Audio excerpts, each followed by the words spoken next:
बात करें कि पाकिस्तान की तारीख में हमने देखा है कि पहली बार जो है वो हुकूमती रेवेन्यू कम और जो अदा करने वाला कर्जा है वो ज्यादा हो गया, यानी जो बीच में उसको इंटरेस्ट की मद में पैसा देना है वो कहाँ से देगा? डॉक्टर साहब मुझे थोड़ा सा इसको समझा जी शादिया, अगर आप बजट खोल के देखें 2016-17 का, तो उसमें जो 3 सबसे बड़े अखराजात हैं हुकूमत के, उनको अंग्रेज़ी में वो DDD कहा जाता है, और उर्दू में अगर हम कर लें तो सबसे बड़ा खर्चा जो है वो तरक्याती यानी कि डेवलपमेंटल एक्सपेंडिचर है, वो कोई 1.6 खरब रुपए होता है। दूसरा सबसे बड़ा खर्चा जो है वो सूद की मद में, जो कर्जे हमने लिए हैं उस मद में हम पे करते हैं, वो डेट सर्विसिंग कहलाता है, वो 1.3 खरब होता है। और तीसरा बड़ा खर्चा डिफेंस है जो कि 860 बिलियन रुपया है। तो DDD हैं, ये सबसे बड़े अखराजात हैं। अब जो अनहोनी चीज़ हुई है, जो मेहताब हैदर साहब ने उसके ऊपर पीस लिखा और उन्होंने देखा, ये पहले पाकिस्तान की तारीख में शायद ऐसे नहीं हुआ।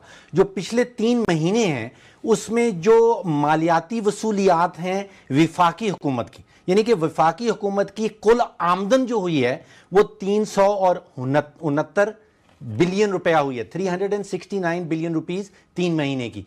और इस 3 महीने में जो हमने सूद देना है वो 413 अरब रुपए है। यानी कि इसका मतलब ये हुआ कि आप सोचिए कि आपकी आमदन अगर 3,69,000 रुपए है माहाना, और आपने जो सूद देना है वो 4,13,000 रुपए का देना है। अब बच्चों की फीस कौन देगा, आपके पेट्रोल का खर्चा कौन देगा, अगर आपके घर में मुलाजमीन हैं तो उनकी तनख्वाह कहाँ से निकलेगी, आपके घर की सब्जी रोटी गोश्त अगर आपने खरीदना है वो सब चीज़ें कहाँ से आएंगी? सारा की सारी आमदन जो है वो तो आपकी निकल गई सूद पे करने में।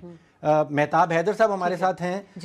मेहताब साहब ये फरमाइए कि ये पहले आपने कहा, आपने लिखा भी कि पाकिस्तान की तारीख में शायद ऐसे पहले नहीं हुआ, इसकी वजह क्या है? आप क्या समझते हैं कि ऐसा क्यों हुआ है? सर असल में सबसे बड़ी वजह ये है कि आपकी जो टैक्स बेस है वो बड़ी नैरो है, और आपकी जो टैक्स वसूली है वो सही नहीं हो पा रही। आप पिछले IMF के प्रोग्राम के दौरान आप फाइनेंस मिनिस्टर और बाकी जो लोग हैं वो प्रोग्राम को मैनेज करते रहे, और उन्होंने मैनेज करके दिखाने की कोशिश करते रहे कि पाकिस्तान जो है वो तरक्की की मुनाजिल तय कर रहा है। चूंकि IMF का प्रोग्राम अब खत्म हो चुका है, आपने जो लास्ट NFC किया, अब ग्रॉस कलेक्शन जो है अगर आप उसको देखें और जो सूबों की मुंतकली है उसको निकाल दें तो जो नेट कलेक्शन है अब इस काबिल भी नहीं रही कि वो डेट सर्विसिंग, डिफेंस और जो डेवलपमेंट है उनमें से किसी एक मद के अखराजात को भी पूरा कर सके। इसका मतलब क्या है? इसका मतलब ये है कि आपको मजीद कर्जे लेकर अपने तमाम अखराजात पूरे करने पड़ेंगे। और जो इकोनॉमिस्ट हैं, जो रिसर्चर्स हैं, वो ये कह रहे हैं कि ये वाकई हम डेट ट्रैप में दाखिल हो चुके हैं।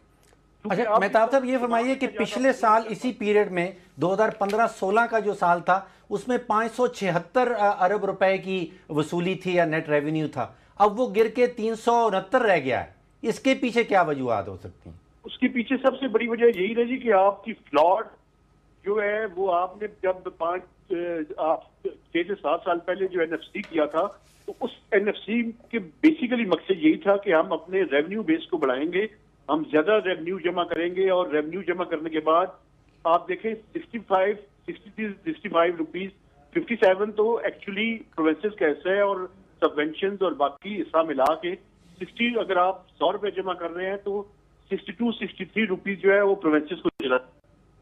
अब प्रॉब्लम ये है कि आप क्योंकि रेवेन्यू उतनी तेजी से नहीं बढ़ा पा रहे, तो उसके नतीजे में NFC आपने जो किया था पीपल्स पार्टी के दौर में, अब उसके असरात सामने आने शुरू हो गए हैं। असरात से मुराद क्या है? या तो अपने रेवेन्यूज बढ़ाएं, या NFC को रिस्ट्रक्चर करें, या अपने अखराजात कम करें। क्योंकि हम अपने अखराजात कम नहीं कर पा रहे, रेवेन्यूज नहीं बढ़ रहे, तो उसका अल्टीमेट रिजल्ट ये हुआ है कि आप अपने जो मेजर अखराजात का, पहले ये होता था कि कम से कम 1 या 2 मेजर अखराजात जो है वो आपके नेट रेवेन्यू से पूरे हो जाते थे। तो डेट सर्विसिंग और डिफेंस की जरूरियात पूरी हो जाती थी, डेवलपमेंट के लिए आप कर्जा लेते थे। अब ये अलमिया पैदा हो गया है कि आप एक अखराजात भी पूरी नहीं कर पा रहे, और आपको डेट सर्विसिंग के लिए भी मजीद कर्जा लेके آپ کو ڈیٹ سروسنگ کا. اچھا مہتاب صاحب یہ فرمائیے کہ 369 آپ کا کہنا ہے کہ ہماری نیٹ ریونیوز آئے ہیں, وصولیات ہوئی ہیں, اور 413 ارب روپے کے قرضہ جات دینے ہیں, تو ڈیفنس کا خرچہ کہاں سے نکلے گا؟ جو حکومتی ملازمین ہیں ان کا خرچہ کہاں سے نکلے گا؟ حکومت چلانے کا خرچہ کہاں سے نکلے گا؟ جو ہمارے وزیر اعظم اور باقی لوگ ملک سے باہر ٹریول کرتے ہیں ان کا خرچہ کہاں سے نکلے گا؟ یہ سب پیسے کہاں سے آئیں گے؟ یہ آپ کو مزید قرضہ لے کے یہ اخراجات پورے کرنے پڑیں گے. اس لیے تو میں کہہ رہا ہوں کہ آپ ملک جو ہے وہ ڈیٹ ٹریپ میں داخل ہو چکا ہے. آپ مزید قرضہ لیں گے اور اگلے سال پھر چونکہ آپ نے قرضہ زیادہ لیا ہوگا آپ کی ڈیٹ سروسنگ بڑھتی جائے گی. تو یہی ڈیٹ ٹریپ ہے کہ آپ قرضہ لے کے جو ہے وہ اپنے اخراجات پورے کریں گے, پھر اگلا سال آئے گا آپ کی ڈیٹ سروسنگ مزید بڑھ جائے گی. اسی کو ڈیٹ ٹریپ کہتے ہیں. اچھا اس سے کیا فرق پڑتا ہے مہتاب صاحب؟ قرضہ لیتی جائے گی حکومت, اپنے اخراجات پوری کرتی جائے گی, ایسے ہی کام چلتا رہے گا؟ سر الٹیمیٹلی یہ ہوگا کہ اگر آپ کی جتنی آپ کی آمدن ہے, جتنی جی ڈی پی ہے, اگر اس کا 100% جی ڈی پی جو ہے وہ آپ کا قرضہ ہو گیا تو یہ تو ایک ڈیٹ ٹریپ اور ڈیفالٹ کی طرف جا سکتے ہیں. یہ آپ کمپیئر کر سکتے ہیں کہ ہمارا اور گریس کا کیا صورتحال ہے؟ کوئی موازنہ ہم کر سکتے ہیں؟ میں سمجھتا ہوں جی کہ ابھی اس کے ساتھ تو میں کمپیریزن نہیں کرنا چاہتا کیونکہ وہ بڑی خطرناک سچویشن ہے. کیونکہ ہمارا اور ان کا ایک فرق ہے. ہمارا یہ ہے کہ ہمارا ڈومیسٹک ڈیٹ جو ہے بڑی تیزی سے بڑھ رہا ہے. اس کے نتیجے میں کیا ہوگا؟ اس کے نتیجے میں اگر انفلیشن پچھلے سالوں میں بڑی کم رہی ہے تو اگر آپ کو مزید جو ہے وہ ڈیٹ ٹریپ میں اگر آپ آتے ہیں, اکانومی جو ہے وہ چوک ہو سکتی ہے. اگر ہم نے اپنے دیکھیں دو حال ہیں, یا تو اپنے ریونیوز کو بڑھائیں یا اپنے ایکسپینڈیچر کو کم کریں. عام آدمی کی زندگی میں اس کا کیا اثر ہوگا مہتاب صاحب؟ اس سے کیا اثر ہوگا جی؟ عام آدمی کی زندگی پہ کیا اثر ہوتا ہے اگر آپ کی وصولیات جو ہیں وہ اتنی نہیں ہیں کہ آپ اپنا قرضہ اتار سکیں؟ سر ڈیفینیٹلی حکومت کو کیا کرنا پڑے گا؟ حکومت کو مزید اگر اپنے ریونیوز بیس کو نہیں بڑھاتی تو پھر مزید جو ہے یا انڈائریکٹ ٹیکسیشن کی طرف جانا پڑے گا. انڈائریکٹ ٹیکسیشن سے کیا مراد ہے؟ آپ مشرزہ کر سکتے ہیں کہ عام آدمی کو اس کا بوجھ پڑے گا. جب حکومت ڈائریکٹ ٹیکسز, کیونکہ پاکستان میں پہلے ہی حکومت ڈائریکٹ ٹیکسز دینے میں ناکام ہے, پہلے ہی آپ کا 70% جو ریونیوز ہے وہ انڈائریکٹ ٹیکسز سے. بہت شکریہ مہتاب حیدر صاحب, آپ ہمارے ساتھ موجود تھے. ڈاکٹر صاحب مجھے تو بڑی پریشانی والی بات لگ رہی ہے کہ یہ اس میں شازیہ پریشانی والی بات یہ ہے کہ 2015-16 میں جو نیٹ ریونیو رسیٹس تھیں پاکستان کی وفاقی حکومت کی وہ 576 ارب روپے تھیں. اب وہ اتنی تیزی سے گر کے 369 پہ پہنچ گئی ہیں. اب خرچوں کو آپ چھوڑ دیں, خرچے تو ہمارے ساتھ ہی ساتھ بڑھتے چلے جا رہے ہیں, لیکن جو آمدن ہے وہ اتنی تیزی سے گر گئی ہے. تو یہ بڑی خطرناک بات ہو سکتی ہے کہ آپ کے پاس اب نہ تو اپنے ملازمین کو پیسہ اگر آپ نے جو ان کی تنخواہ دینی ہے وہ بھی آپ کو قرض اٹھا کے دینا پڑے گا, جو آپ نے ڈیفنس کے لیے ایلوکیشن کی ہوئی ہے, ڈیفنس کے لیے اخراجات کرنے ہیں, وہ آپ کو مزید قرضہ اٹھانا پڑے گا.